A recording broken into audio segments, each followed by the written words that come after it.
ఆరో అధ్యాయం దగ్గర 14 వచనాల దాకా చదువుకున్నాం. వాటిల్లో ఆరో అధ్యాయం 11 వచనం చదువుకున్నాం. మళ్ళీ అందరం కలిసి యేసు ఆ రొట్టెలు పట్టుకొని కృతజ్ఞతాస్తుతులు చెల్లించి కూర్చున్న వారికి వడ్డించాను. అలాగే చేపలు కూడా వారికి ఇష్టమైనట్టుకు వడ్డించాను. యేసు రొట్టెలు పట్టుకొని కృతజ్ఞతాస్తుతులు చెల్లించాడు. ఇది అందరికీ తెలిసిందే. మనకు 5 రొట్టెలు 2 చేపలు. యేసుక్రీస్తు భూమి మీద ఉన్నప్పుడు ఎన్నో సూచక్రియలు చేశాడు, చాలా చేశాడు. అవన్నీ రాయడానికి పరిశుద్ధ గ్రంథం చాలు. అందుకనే చాలా రాయగలరు, చిన్నయ్య గాని పెద్దయ్య గాని. కొత్త నిబంధనలో రాయబడిన సూచక్రియలు ఏంటంటే 37 సూచక్రియలు రాయబడ్డాయి. మత్తయి, మార్కు, లూకా, యోహాను. ఈ నలుగురు పెద్ద సూచక్రియలు 37 రాశారు. ఇంకా చాలా చాలా ఉన్నాయి, కానీ ఇంకా అన్ని వివరించడానికి సమయం లేదు కాబట్టి, పుస్తకం చాలదు కాబట్టి, బైబిల్ చాలదు కాబట్టి అన్ని రాయాలి. ఈ 37 సూచక్రియల్లో యోహాను 7 సూచక్రియలు రాశాడు. యోహాను 7 సూచక్రియలు ఏంటిదంటే అది 2వ అధ్యాయంలో మనం చెప్పుకున్నాం పోయేసారి. కాలాలు ద్రాక్షారసం అయిపోతే నీళ్ళని ద్రాక్షారసంగా మార్చింది. అదొక సూచక్రియ, మొట్టమొదటి సూచక్రియ.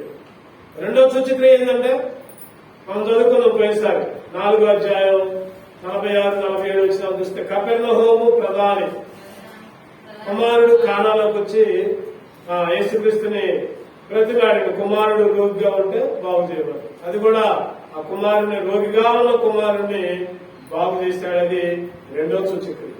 3వ సూచక్రియ ఏంటంటే యోహాను సువార్త 5వ అధ్యాయం రాయబడింది. 38 సంవత్సరాల నుంచి 38 సంవత్సరాల నుంచి రోగిగా ఉన్నాడు ఒక ఆయన, లేవలేకపోతున్నాడు నేలలోకి.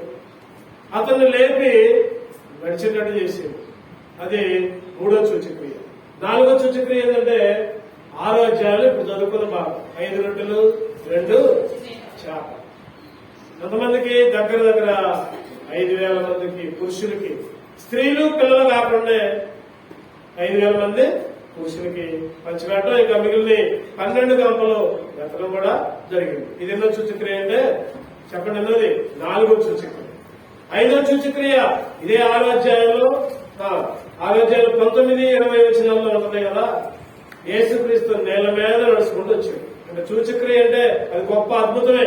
నేల మీద నడవడం ఎవరు చేయండి, అది ఎవరు నడవలేరు నేల మీద. యేసుక్రీస్తు నేల మీద నడుచుకుంటూ వచ్చాడు. అది కూడా ఒక అద్భుతమే. అది కూడా యోహాను గారు రాశారు. 6వది ఏంటంటే 9వ అధ్యాయం చూసుకుంటే 9:6లో పుట్టుగుడ్డువాడు పుట్టుగుడ్డుని బాగు చేసిండు. సిలోయను కోనేడు దగ్గరకు పంపించి బురద రాసి ఉమ్ము వేసి స్వస్థత ఇచ్చిండు. కళ్ళు లేని వాడికి కళ్ళు ఇచ్చిండు. అదేనో సూచక్రియ అంటే 6వ సూచక్రియ. 7వ సూచక్రియ మనం చూస్తా ఉన్నాం 11వ అధ్యాయంలో. లాజరు చనిపోయి 4 రోజులు సమాధిలో ఉన్న లాజర్ని తిరిగి లేపాడు. చావుని జయించడం మాత్రమే కాదు, కానీ చనిపోయిన లాజర్ను కూడా తిరిగి లేపాడు. 7 సూచక్రియలు యోహాను గారు రాశారు. వాస్తవానికి 7 సూచక్రియలు అందరూ రాయాలా. మత్తయి రాయాలా, మార్కు రాయాలా, లూకా రాయాలా. ఈ నలుగురు రాసిన సూచక్రియ ఏంటంటే ఇదే సూచక్రియ. 5 రొట్టెలు 2 చేపలు నలుగురు రాశారు. మార్కు కాలాలో ద్రాక్షరసం గురించి రాయాలా, లూకా రాయాలా, మత్తయి రాయాలా, కానీ యోహాను మాత్రం రాశారు. అట్లా ఒకరు రాసి ఒకరు రాయాలా, కానీ నలుగురు కలిసి మాత్రం ఈ సూచక్రియని వివరించారు. మత్తయి సువార్తలో 14వ అధ్యాయంలో ఇదే సూచక్రియ ఉంటుంది. తర్వాత మార్కు సువార్త 6వ అధ్యాయంలో ఇదే సూచక్రియ గురించి ఉంటుంది. లూకా సువార్త 9వ అధ్యాయంలో కూడా ఇదే సూచక్రియ 5 రొట్టెలు 2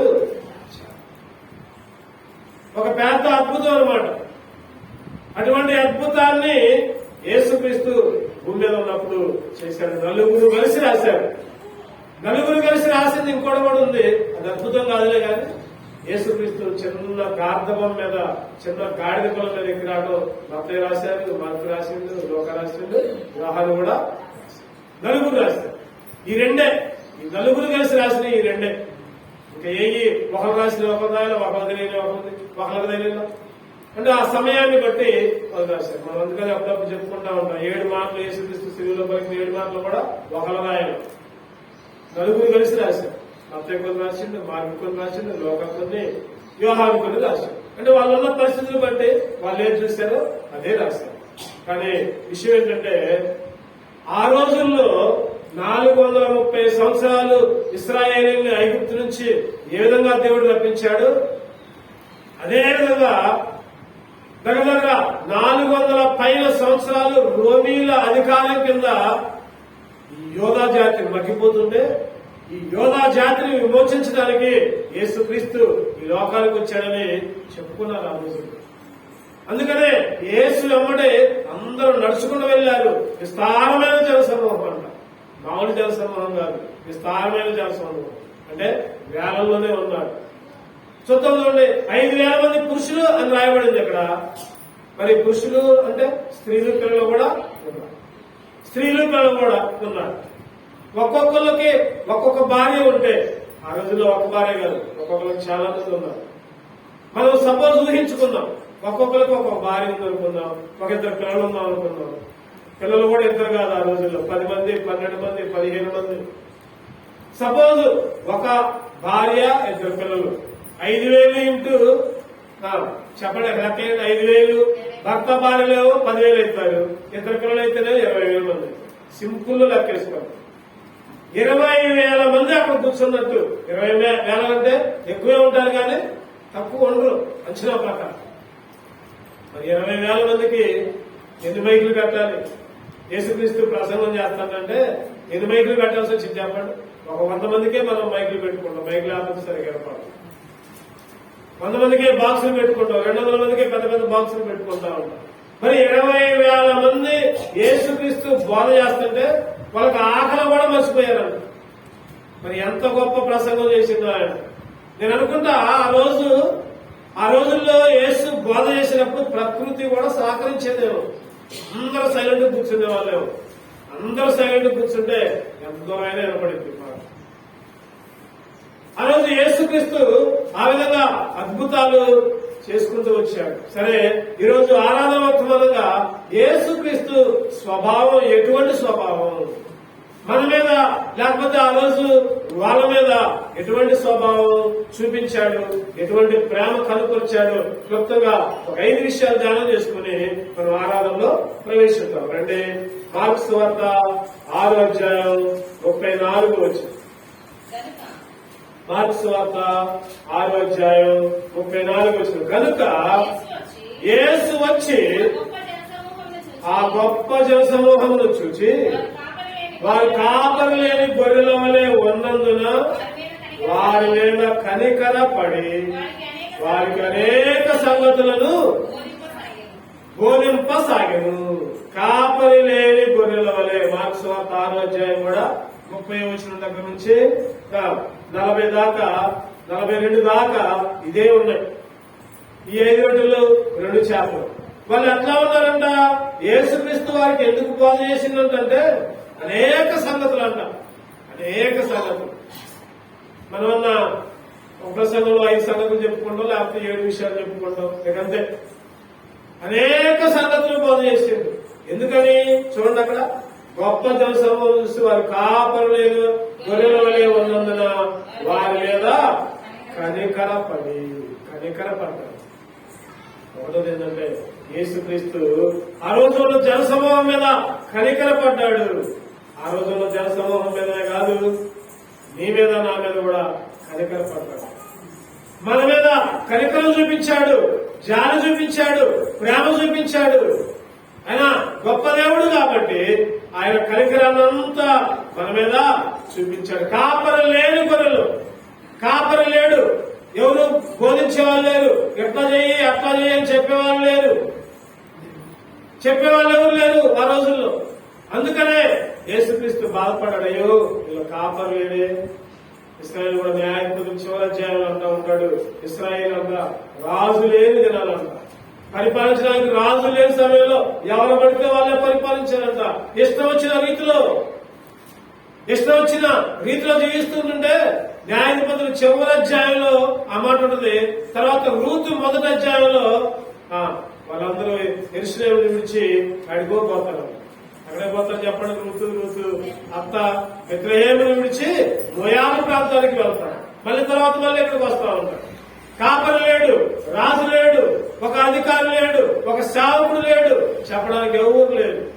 అటువంటి స్థితిలో కనికరపడ్డాడు. ఈరోజు దావీదు అంటాడు కదా, ఏమంటాడు చెప్పండి దావీదు? యెహోవా నా కాపరే అంటాడు. యెహోవా నా కాపరే అంటాడు. దావీదైతే కాపరి కలిగి ఉన్నాడు. ఈరోజు చాలా మంది కాపరి లేని స్థితిలో ఇష్టం వచ్చిన రీతిలో ఉంటున్నారు. కాపరి లేని పరిస్థితుల్లో చెప్పేవారు లేక వాళ్ళు వంకర త్రోవల్లో నడుస్తూ ఉంటున్నారు. యేసుక్రీస్తు కూడా అదే చేసిండు. కాపరి లేడని వాళ్ళ మీద కనికరపడ్డాడు. కనికరపడడం మాత్రమే కాదు, అనేక సంగతులు బోధించాడు, అనేక సంగతులు చెప్పాడు. యేసుక్రీస్తు అనేక సంగతులు బోధింపసాగాడు. ఎందుకు కనికరపడ్డాడు చూద్దానండి క్లుప్తంగా. మత్తయి సువార్త 6వ అధ్యాయం 34 వచ్చిన చూసుకుంటే మనం చదువుకున్న భాగం కాపరి లేడు. ఒకటో ఏంటంటే కాపరి లేడని కనికరపడ్డాడు. రెండో చూద్దానండి మార్కు 6:31. మార్కు సువార్త 6వ అధ్యాయం 31. అప్పుడు ఆయన మీరేకాంతముగా అరణ్య ప్రదేశములకు వచ్చే చాలు. ఎందుకు కనికరపడ్డాడంటే కాపరి లేడని కనికరపడ్డాడు. రెండవది అరణ్య ప్రాంతంలో ఉన్నారు కాబట్టి. అరణ్య ప్రాంతం దేని గుర్తు? అంటే ఎండిపోయిన జీవితానికి గుర్తు, ఎడారి జీవితానికి గుర్తు. అరణ్య ప్రాంతం ఎడారి జీవితానికి, ఎండిపోయిన జీవితానికి. ఎందుకని కనికరపడ్డాడంటే ఎండిపోతున్నారు, ఇల్లు ఎడారిలో ఉన్నారు, అందుకు కనికరపడ్డాడు. మూడో చూద్దామండి, అదే మార్కు సువార్త 4వ అధ్యాయం 35 వచ్చింది. చాలా ప్రొద్దుపోయిన తరువాత ఆయన శిష్యులు ఆయన యొద్దకు వచ్చి చాలు. ఎందుకు కనికరపడ్డాడంటే ఒకటోదేమో కాపరి లేడని, రెండోదేమో ఎండిపోయాడని, అరణ్యంలో ఉన్నారని, మూడోదేమో చాలా పొద్దుపోయిన తరువాత. పొద్దుపోయిందంట. పొద్దుపోయింది అంటే చీకటి పడ్డది, చీకటిలో ఉన్నారు. ఎందుకు కనికరపడ్డాడంటే చీకటిలో ఉన్నారు. చీకటిలో ఉన్న వారికి వెలుగు ప్రసాదింపజేశాడు. అందుకని ఆయన అన్నాడు, మరణ ఛాయలో ఉన్న వారికి అరుణోదయ నక్షత్రము, అరుణోదయ దర్శనం వచ్చింది. చీకటి నుంచి వెలుగులోకి, ఆశ్చర్యకరమైన వెలుగులోకి. ఒకప్పుడు నీవు నేను కూడా అదే పరిస్థితి. కాపరి లేడు, ఎండిపోయిన స్థితి, చీకటిలో ఉన్న పరిస్థితి. 4 చూద్దామండి, ఎందుకు కనికరపడ్డాడు ఆయన. మత్తయి సువార్త 14. మత్తయి సువార్త 14. ఆయన వచ్చి ఆ గొప్ప జన సమూహమును చూచి వారి మీద కనికరపడి వారిలో రోగులైన వారిని. ఎందుకు కనికరపడ్డాడంటే 4 విషయం. రోగులుగా ఉన్నారంట, బలహీనులుగా ఉన్నారంట, స్వస్థత లేదంట. ఆయన ఎందుకు కనికరపడ్డాడు ఆ రోజు? ఒకటోదేమో కాపరి లేడని, తర్వాత రెండోదేమో అరణ్యంలో ఎండు పరిస్థితిలో ఉన్నారని, తర్వాత మూడోదేమో చీకట్లో ఉన్నారని, నాలుగోదేమో రోగులుగా ఉన్నారు. స్వస్థత కావాలి, బాగు చేద్దామని. ఎందుకు రోగులుగా ఉన్నారు? ఈ రోజు కూడా అది గాలి మొదలుకొని నడినెత్తి వరకు, విషయం 1:6 ప్రకారం అది గాలి మొదలుకొని నడినెత్తి వరకు ఎక్కడ చూసినా పచ్చి పుండ్లు, గాయాలు, అవి పిండమడలేదు, గంతమడలేదు.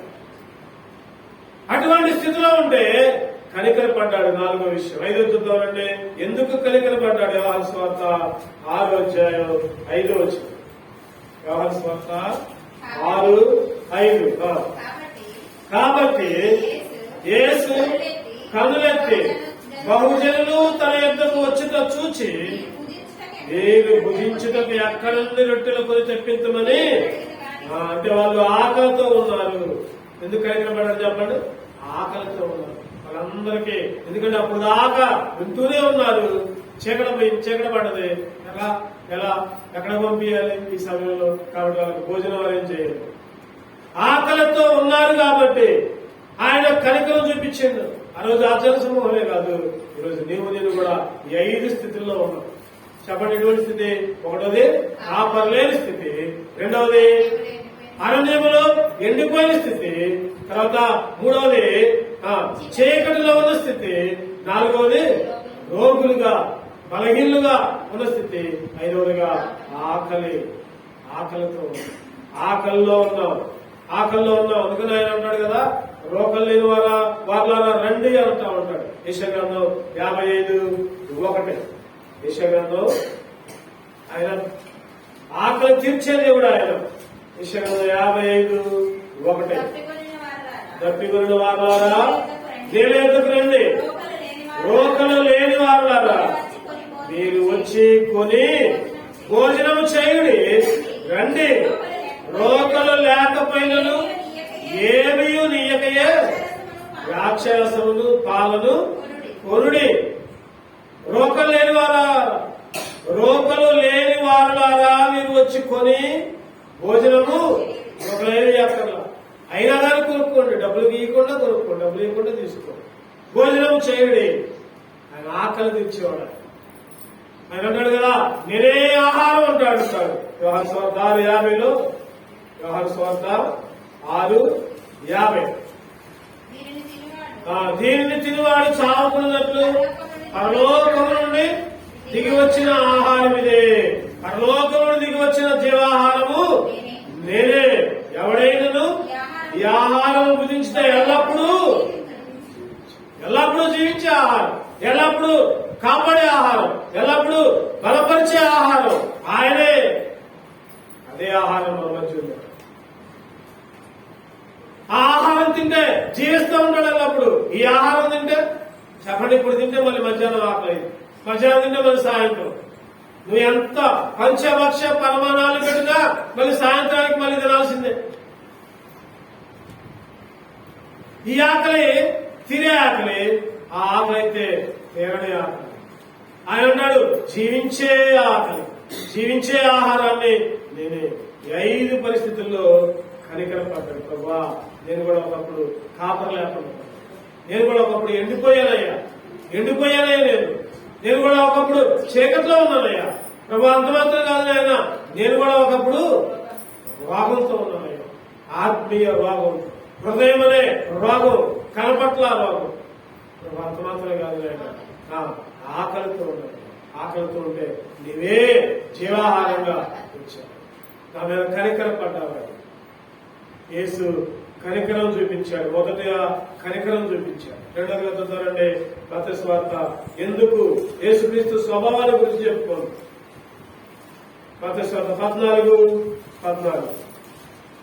మత్తయి సువార్త 14:14. ఆయన వచ్చి ఆ గొప్ప సమూహమును చూచి కనికరపడి వారిలో రోగులైన వారిని స్వస్థపరిచాడు. ఆయన స్వస్థపరిచిన దేవుడు. ఒకటోదేమో కనికరం చూపించిన దేవుడు, రెండోదేమో స్వస్థపరిచిన దేవుడు. స్వస్థత ఇచ్చాడు. దేనికి స్వస్థ ఇచ్చింది?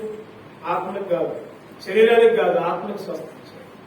ఈరోజు శరీరం బాగుండి కూడా ఆత్మకి స్వస్థత లేకుండా, ఆత్మ కూలబడి ఎంతో మంది ఆత్మ చచ్చిపోయి రోగంతో ఉండి మందిరానికి రావాలి చాలా మంది ఉన్నారు. ఆత్మలో స్వస్థత లేదు, పైకి శరీరం బాగానే ఉంటుంది. అటువంటి పరిస్థితుల్లో యేసుక్రీస్తు స్వస్థపరిచిన దేవుడు. ఈరోజు నిన్ను కూడా ఆయన స్వస్థపరిచాడు. ఆయన అంటాడు కదా, స్వస్థపరచు యెహోవాను నేనే. నా యొక్క స్వస్థత ఉంది, నా యొక్క సమస్త. అందుకనే మనకి సార్వత్రిక వాగ్దానం, రెండో వాగ్దానం ఏంటిదని చెప్పండి. ఈయన సమస్తము ఆయనకి లోబడింది, లోబడనిది ఏది లేదు, అన్ని లోబడతాయి. శరీరంలో అవయవాలైనా, ప్రకృతి అయినా, సముద్రమైనా, సముద్రంలో జలచరాలైనా ఏదైనా సరే ఆయనకి లోబడింది ఏది లేదు. ఆయన సమస్తమును బాగు చేసే దేవుడు, స్వస్థత ఇచ్చే దేవుడు. ఒకప్పుడు మన హృదయం కూడా ఎంతో ఘోరమైన వ్యాధి కలిగింది. హృదయ వ్యాధి తెలియదు మనకి. 17:9 అంటూ ఉంటాడు కదా, హృదయము అన్నిటికంటే మోసకరమైనది, ఘోరమైన వ్యాధి. నువ్వు నేను కూడా ఘోరమైన వ్యాధితో ఉంటే స్వస్థత ఇచ్చాడు ఆయన మాటలు, లేకపోతే ఆయన క్రియలు. ఆయన చనిపోయి తిరిగి లేచడం ద్వారా స్వస్థ ఇచ్చాడు. మనం కూడా మన హృదయాన్ని కూడా బాగు చేసి ఆయన ఆరాధించే బిడ్డగా చేసుకున్నాడు. అందుకే ఆయన ఆరాధించుకోవాలి. మూడో విషయం చూద్దానండి. ఒకటోది కనికరపడిన దేవుడు, రెండోది స్వస్థపరిచిన దేవుడు, మూడోది మత్తయి సువార్త 14:16. మత్తయి సువార్త 14:16. యేసు వారు వెళ్ళనక్కర్లేదు, మీరే వారికి భోజనము పెట్టుడని వారితో యేసు అంటున్నారు కదా. వారు వెళ్ళక్కర్లేదు, వారు వెళ్ళక్కర్లా, మీరే పెట్టుండి వారికి భోజనం. అంటే శిష్యులు అనుకున్నారు కదా, వాళ్ళు ఇంటికి పంపిద్దాంలే, ఇంటికి పంపిద్దాం అనుకున్నారు. అవసరానికి ఇక వాక్యాలు అన్నారులే, ఇంటికి పంపిద్దాం అనుకున్నారు. యేసుక్రీస్తు అంటున్నాడు కదా, వాళ్ళు ఉంచండి, అక్కడ వాళ్ళని ఉంచండి, పంపించద్దు. దీన్ని బట్టి మనం ఏమర్థం చేసుకోవచ్చంటే, యేసుక్రీస్తు త్రోసివేయని దేవుడు. త్రోసివేయలా, ఆయన దగ్గరికి వచ్చిన వాళ్ళని వదిలిపెట్టలా, ఆయన దగ్గరకు వచ్చిన వాళ్ళని ఏదో ఒకటి మేలు చేయండి పంపించేవాడు కాదు, త్రోసివేసే దేవుడు కాదు ఆయన. ఈరోజు ఎంతో మంది త్రోసివేస్తారు. ఎవరి దగ్గర కనిపోయి మాటి మాటికి ఏదో అడుగుతా ఉంటుంటే చివరికి ఏమంటానంటే బట్టలతో చెప్పి త్రోసివేయండి. ఏదైనా గట్టిగా మాట్లాడితే, ఎవరైనా తిట్టుకుంటూ మాట్లాడితే మార్షల్స్ చెప్పి పట్టుకుని పోండి, బయటకు తీసుకోండి, జైల్లో వేయండి, లేకపోతే చేయండి. ఎవరైనా త్రోసివేసే వాళ్ళే. ఈరోజు మన స్థితి చూసి, మన పరిస్థితి చూసి అందరూ త్రోసివేస్తారు. నిజంగా ఆ రోజు పరిస్థితి ఒకసారి ఆలోచించుకుంటే 20,000 మంది అంతకంటే పైన ఉన్నారు. చాలా మంది ఎవరింటికి వాళ్ళు వెళ్ళట్లే అంటే పోయే వాళ్ళేమో. కానీ యేసుక్రీస్తుకి అటువంటి స్వభావం లేదు. శిష్యులు అనుకున్నారు కదా, పెద్దవాళ్ళు అనుకున్నారు. కానీ ఆయన మాత్రం ఏమంటున్నాడంటే ఉంచండి, ఎవరిని కూడా పంపించదు. త్రోసివేయని దేవుడు, త్రోసివేయని దేవుడు. అందుకనే యోహాను సువార్త 6:37 చూద్దామండి. యోహాను సువార్త 6:37. తండ్రి నాకు అనుగ్రహించు వారందరూ నా యొద్దకు వచ్చును, నా యొద్దకు వచ్చు వారిని నేను ఎంత మాత్రమును బయటకు త్రోసివేయను. నా యొద్దకు వచ్చి వారిని ఎంత మాత్రము బయటకు త్రోసివేయను. ఇంకెక్కడికైనా పోతే నెట్టేస్తారేమో. ఒక అధికారి రోడ్డు మీద వస్తుంటేనే ఆ ట్రాఫిక్ క్లియరెన్స్ కోసం రానియరు. ఎటువంటి పరిస్థితి అయినా సరే, 104 అయినా 108 అయినా, ఎంత చనిపోయే స్థితిలో ఉన్న ట్రాఫిక్ బంద్. ఈ లోకంలో పరిస్థితి అట్లా ఉంటుంది. రోడ్డు మీదకి వస్తుంటేనే ఒక ముఖ్యమంత్రి గాని, లేకపోతే ఒక ఇంకా పై అధికారులు ఎవరైనా సరే, ఈరోజు ఒక పర్మిషన్ లేకుండా ఒక ఇంటికి పోవాలంటే నో పర్మిషన్ అంటారు. మీకు అధికారం లేదు ఇక్కడ రావడానికి. ఈరోజు చాలా మంది చాలా రకాలుగా త్రోసివేస్తున్నారు. కానీ యేసుక్రీస్తు అంటున్నాడు కదా, నా యొద్దకు వచ్చు వారిని ఎంత మాత్రం కూడా చూస్తాయి. మనం కూడా పాపపు పుష్టితో, పాపపు రోగాలతో, స్వస్థత కొంచెమేనూ లేక ఆయన దగ్గరకు వస్తే త్రోసివేయకుండా కాచి కాపాడి స్వస్థించి ఆయన బిడ్డలుగా చేసుకున్నాడు. అందుకే ఆయన ఆరాధించారు. ప్రభా నా మీద కనికరం మాత్రమే కాదయ్యా నువ్వు చూపించి, ప్రభా నన్ను స్వస్థపరచడం కాదు మాత్రమే కాదయ్యా, నన్ను త్రోసివేయలేదయ్యా. ప్రభా నీ మందిరంలోకి రావడానికి నాకు అర్హత లేదు, అయినా కూడా నీ మందిరంలోకి నడిపించావయ్యా, నీ మందిరంలోకి నడిపించావు, త్రోసివేయలేదయ్యా.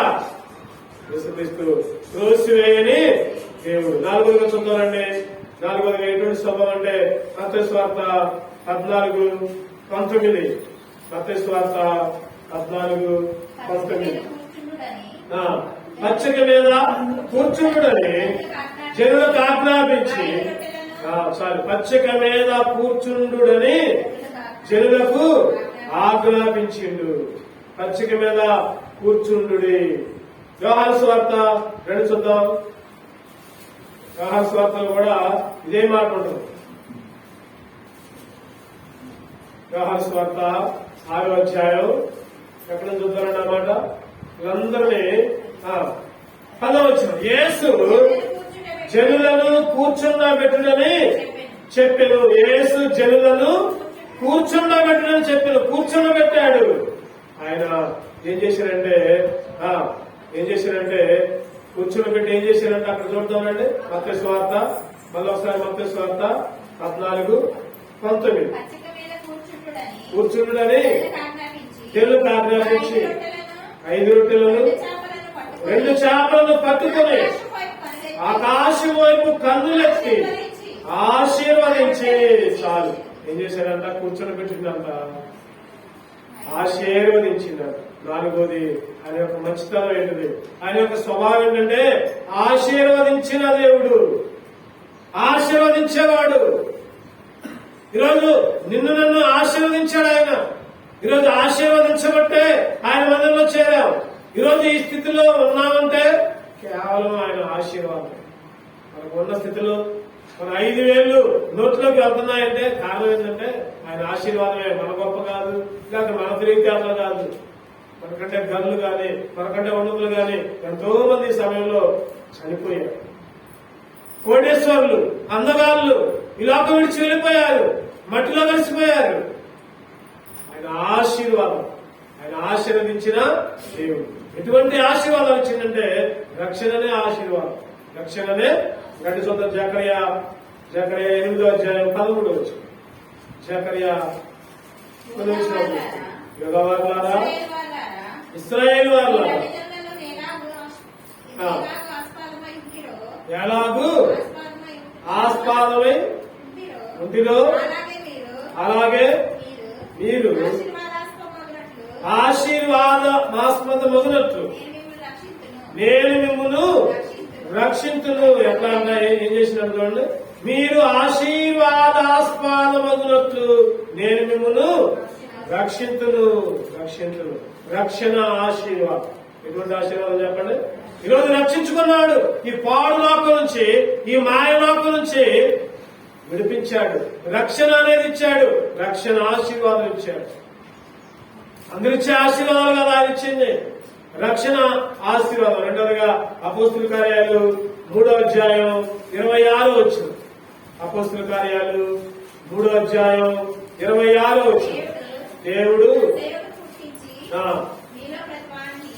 దేవుడు తన సేవకులు పుట్టించి మీలో ప్రతి వారిని వారి దుష్టత్వం నుంచి మళ్లించుట వలన, చక్కటి మాట చూడండి, వారి దుష్టత్వం నుండి మళ్లించుట వలన మిమ్మును ఆశీర్వాదించుటకు ఆయన మొదట మీ యొద్దకి ఒకటేమో రక్షణ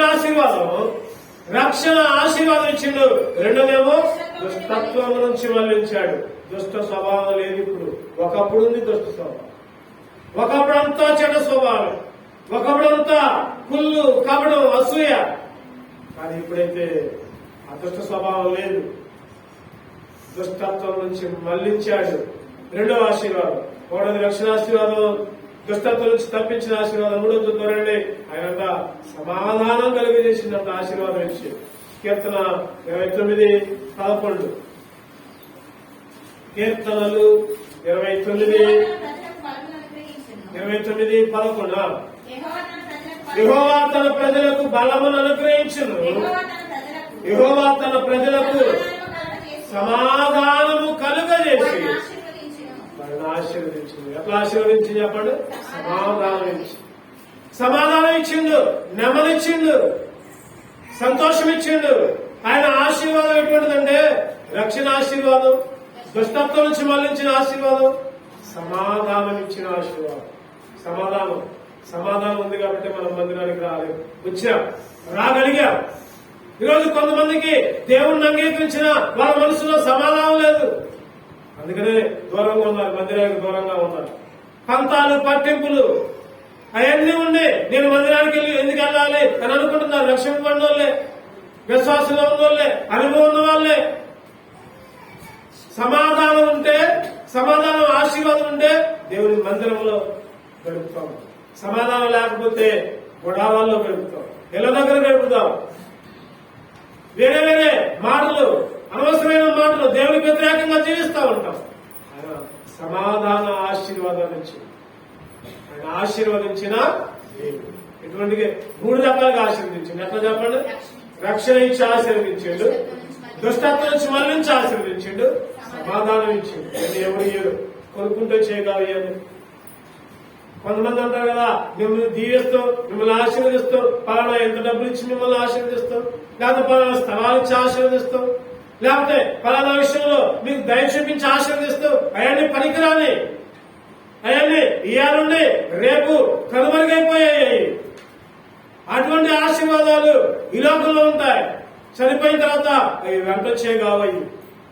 కానీ ఆయన ఇచ్చే ఆశీర్వాదం చనిపోయినా కూడా వెంట వచ్చే ఆశీర్వాదం. రక్షణ అనేది యుగయుగాలు ఉంటుంది. దుష్టత్వం నుంచి మరణం అనే ఆశీర్వాదం యుగయుగాలు ఉండే ఆశీర్వాదం. అది సమాధానం యుగయుగాలు ఉండే ఆశీర్వాదం. అయ్యా శాశ్వతమైన ఆశీర్వాదం. అయ్యా కనబడకుండా మాయమయ్యే ఆశీర్వాదాలు కదా ఆయన ఇచ్చింది. నువ్వా నీ స్వభావం నా మీద అటువంటి స్వభావాన్ని చూపించావా, అందుకే నిన్ను ఆరాధిస్తాను. ఎన్ని విషయాలు చెప్పుకున్నాను చెప్పండి. యేసుక్రీస్తు ఎటువంటి లక్షణాలు చూపించిండు వాళ్ళ మీద, జన సమూహం మీద, లేకపోతే నీ మీద, నా మీద. ఒకటోది కనికరపడ్డాడు, రెండవది స్వస్థపరిచాడు, మూడవది త్రోసివేయని దేవుడు, నాలుగవది ఆశీర్వదించిన. చూద్దాం చివరిగా ఐదవది మత్తయి సువార్త 15:37. మత్తయి సువార్త 15:37. వారందరూ తిని తృప్తి పొందిన మీదట మిగిలిన మొక్కలు చాలు. వారందరూ తిని తృప్తి పొందిన, అందరూ తిని తృప్తి పొందారు. ఎంతమంది తిన్నారు చెప్పండి. మొత్తం మనం లెక్కేసుకుని వెళ్దాక 5,000 మంది పురుషులే, స్త్రీలు పిల్లలు కలిసి 20,000 మంది కంటే ఎక్కువే ఉంటారు. 20,000 మందికి తృప్తిగా. ఈరోజు మనం ఒక విందు చేసినాం అనుకోండి, ఒక పెద్ద విందు చేసాం, ఒక పెళ్లి ఉంది అనుకోండి, మంచి మంచి వేటమాసము లేకపోతే చికెన్ మటన్ ఏదో ఉన్నారు, ఒక గంట వేసిపోతారు అంతే. ఇంకొక గంట అడిగితే వేస్తారేమో తెలిసిన వాళ్ళు అయితే, ఇంకొక గంట అడిగితే అంటే తృప్తి ఉండదు. 2 గంటలు వేసినా తృప్తి ఉండదు, 3 వేసినా తృప్తి ఉండదు మనకి. అది అక్కడంతా ఆ జన సమూహం అంతా అందరూ తిని తృప్తి పొందారు. అంటే తేకారే ఒక మాట చెప్పాలంటే అందరూ అసలే ఆకలితో ఉన్నారు, తృప్తిగా తిన్నారు. తృప్తిగా వాళ్ళందరూ తృప్తి. అంటే నా ఉద్దేశం ఏంటంటే, నా తలంపు ఏంటంటే, చివరిగా ఆయన చేసిన మేలు, ఆయన స్వభావం ఏంటంటే అందరినీ తృప్తిపరిచారు, అందరినీ సాటిస్ఫై చేశారు. ఈరోజు ఏ విషయంలో కూడా ఎంత ఈ మధ్యన టీచర్స్ అందరూ సమ్మె చేశారు.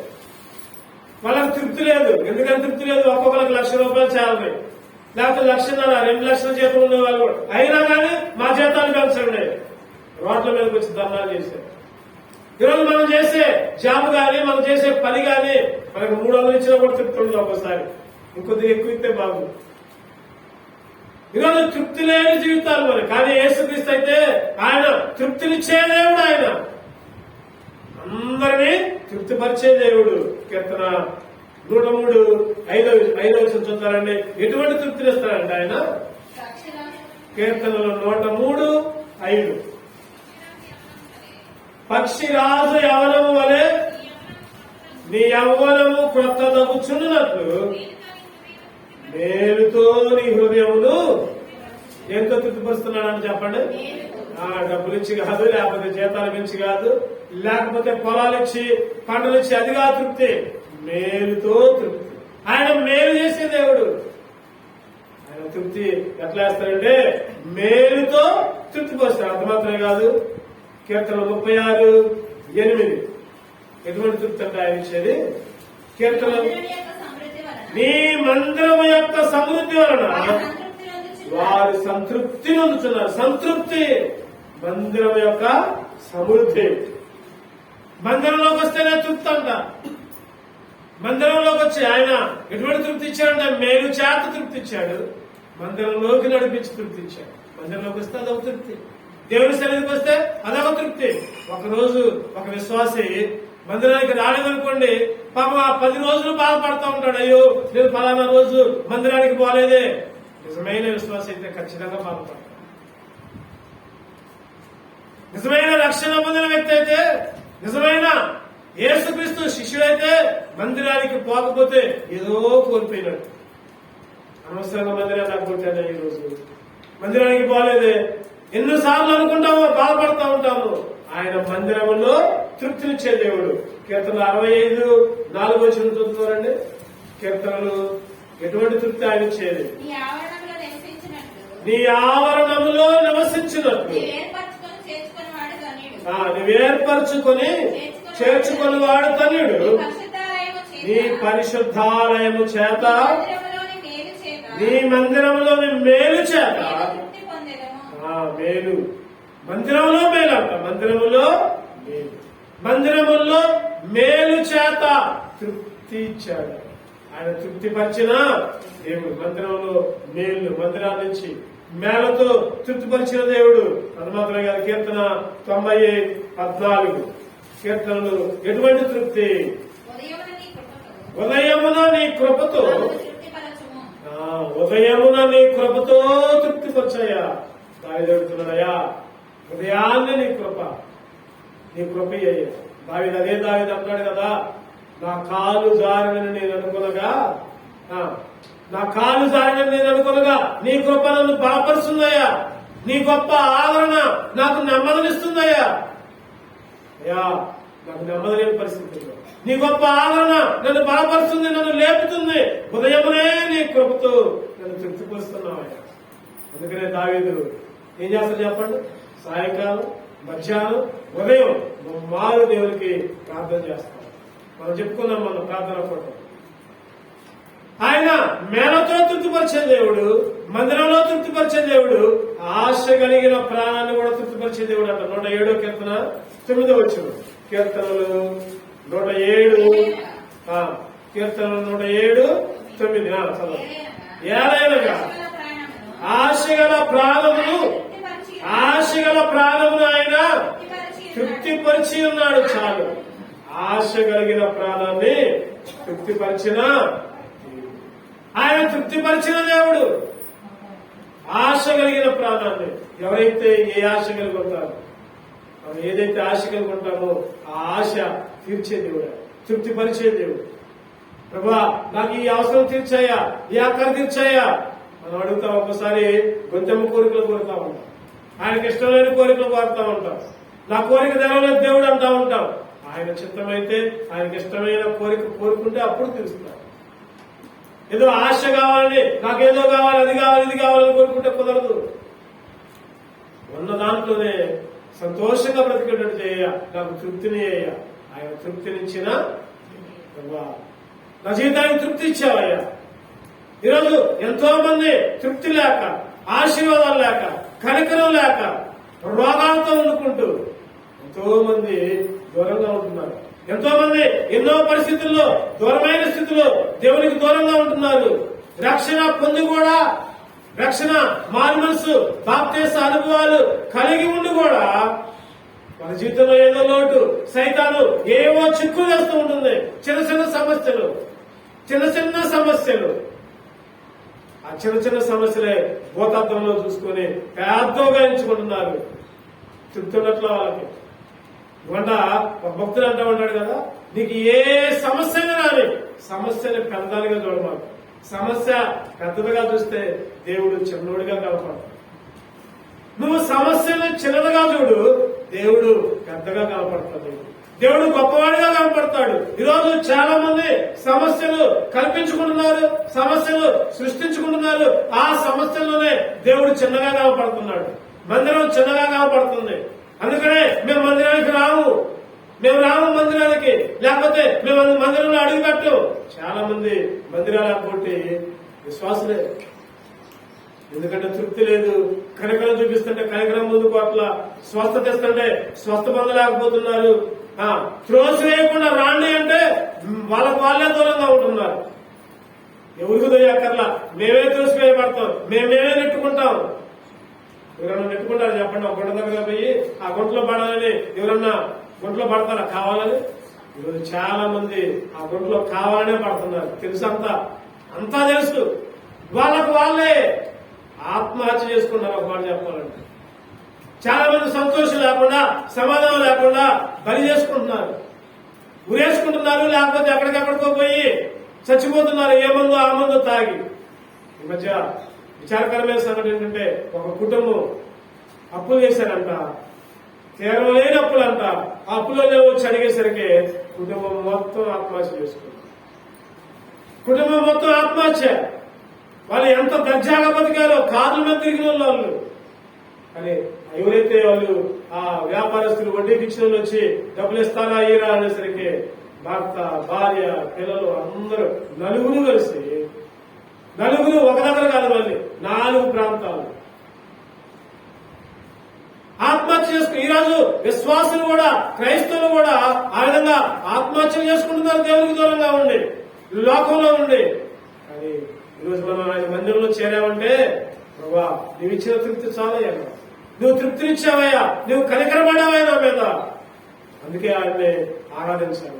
ఈరోజు ప్రభువైన యేసుక్రీస్తుని ఆరాధించాలి. మన జీవితంలో చేసిన మేలు, ఆ రోజు ఆ 5 రొట్టెలు 2 చేపలు అందరికీ పంచిపెట్టడం కాదు, ఆ జన సమూహానికే కాదు, జన సమూహానికి చూస్తే అక్కడ ముందేమో ఆత్మీయ ఆహారాన్ని ఇచ్చిండు, తర్వాత ఏమో శారీరక ఆహారాన్ని ఇచ్చిండు. ఎప్పుడైనా మనం నేర్చుకోవాలి, ఎప్పుడైనా తినే ముందు ఆత్మీయ ఆహారం తిని శారీరక ఆహారం తినాలి. ముందు ఆత్మ ఎండిపోతుంది, హృదయం ఎండిపోతుంది, మనస్సు ఎండిపోతుంది. ఆత్మీయ ఆహారం ముందు ఇచ్చాడు, తర్వాత శారీరక ఆహారాన్ని కూడా తృప్తిపరిచాడు. మనం ఎక్కడ మీటింగ్ పెట్టుకున్నా ముందు ఆత్మీయ ఆహారం, తర్వాత శారీరక ఆహారం. ఈ మధ్యనే గృహాల్లో గృహకూడికలు జరిగినాయి. చక్కని ఆత్మీయ ఆహారం వచ్చింది, చక్కని శారీరక ఆహారం కూడా. చాలా మంది ఆత్మీయ ఆహారానికి రారు, శారీరక ఆహారానికి వస్తారు ఖచ్చితంగా. ఆత్మీయ ఆహారం మీటింగ్కి రారు, ఈటింగ్కి వస్తా ఉంటారు. కానీ దేవుడైతే మనల్ని ఆత్మీయ ఆహారానికి నడిపించాడు. ప్రభా ఆత్మీయ ఆహారం ఇచ్చావయ్యా, ఆత్మీయ ఆకలి తీర్చేవయ్యా, అందుకే నిన్ను స్తుతిస్తాను ప్రభా. ఆ సూచక క్రియ ద్వారా నీ యొక్క గొప్ప స్వభావం నాకు అర్థమైందయ్యా. ఆ రోజు జన సమూహానికి మాత్రమే కాదు, వాళ్ళ మీద కాదు, నా మీద కూడా కనికరపడ్డావు. ఏం చేశాడు చెప్పండి? ఒకటోది కనికరపడ్డాడు, రెండవది స్వస్థత ఇచ్చాడు, మూడవది త్రోసివేయలేదు,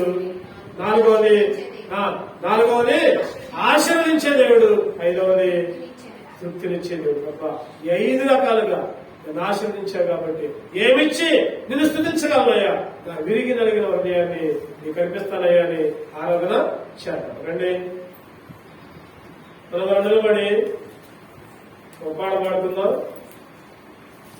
మన దగ్గర ఉన్న బ్లూ షీట్స్ నుంచి ఫస్ట్ పాట పాడుకుందాం. 1, 2 వచనాలు పాడుకుందాం. మన దగ్గర ఉన్న బ్లూ షీట్స్ నుంచి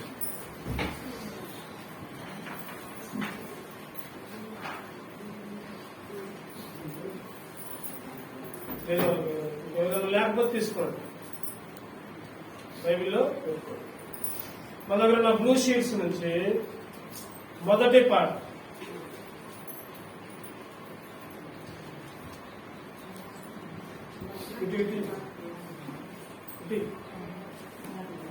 మనం ఆరాధన చేసుకుందాం చంపల లేఖ భాగాలను బట్టి. మన దగ్గర ఉన్న బ్లూ షీట్స్ బట్టి మొదటి పాట పాడుకుందాం అందరం కలిసి. మొదటి 2 వచనాలు. ఆజ్ఞత చెల్లించేదం నా ప్రభు యేసునకై, కృతజ్ఞత చెల్లించేదం నా ప్రభు యేసునకై. దేవా స్తోత్రం, దేవా స్తోత్రం, దేవా స్తోత్రం, దేవా స్తోత్రం, కృతజ్ఞత చెల్లించేదం నా ప్రభు యేసునకై. నా జీవితములో నీవు చేసిన నీ రక్షణ కార్యము బట్టి, నా జీవితంలో నీవు చేసిన